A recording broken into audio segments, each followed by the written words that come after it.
I'm Giancarlo again, And I'm Felicia. and this is our review of. Dungeon Run. So it's safe to assume you're running through a dungeon.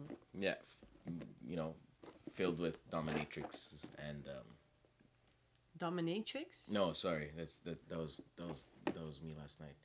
Dungeon Run. It's the other type of dungeon with like elves and wizards. Do you have a dungeon? Me? No. No?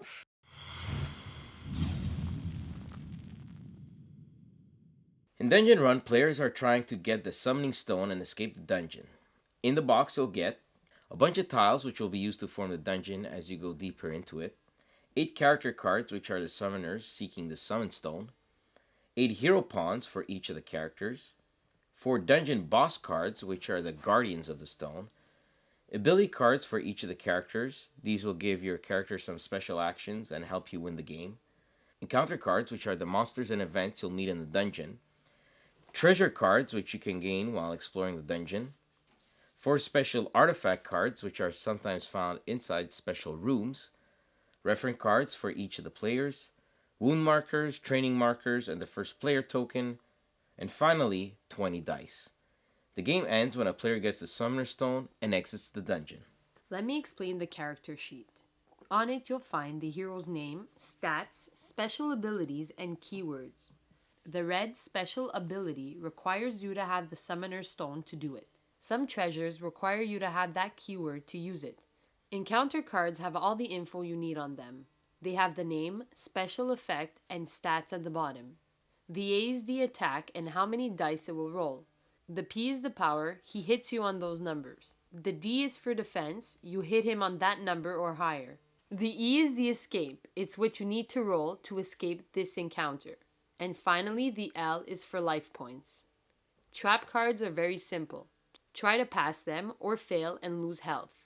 Sometimes you'll walk into a stranger. Some are good and some are not. It all depends.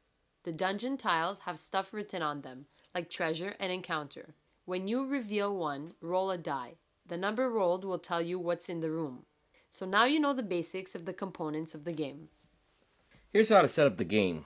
Place the entrance in the center of the table. Choose a boss at random and place him face down under the lair tile. The boss should be kept secret from all players. Next, you'll prepare the dungeon tile according to the number of players playing. Shuffle all decks and place them close to the playing area. Roll a die to see who starts and give that player the first player marker. That player chooses a character and then each player chooses one as well. They also get the ability cards for that character. Each player shuffles their ability cards, draws 2 of them, chooses one, and discards the other. Finally, place the pawns in the entrance. You're now ready to raid the dungeon. There are also free actions you can do like disarm a trap, sabotage another player, help another player, and rally, which allows you to heal after you made a kill. Now let's get into the action of this game, the battles. When you enter a room with a monster, you must fight it or try to escape. When you fight, the monster attacks first. Roll his attack value in dice. Now the hero attacks using brawn or magic and rolls that many dice. And now for the most original game mechanic in this game, the dice you rolled that do hit can be used to block or hit. So you can choose to give more damage while taking some as well, or play defensive and block most of the hits coming your way. If you take more damage than your life allows you to, you're KO'd. You lose an item and miss your next turn.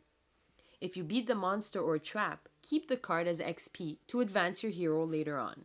Once all players have taken a turn, the monsters now roam around the dungeon. The first player will choose how the monster move.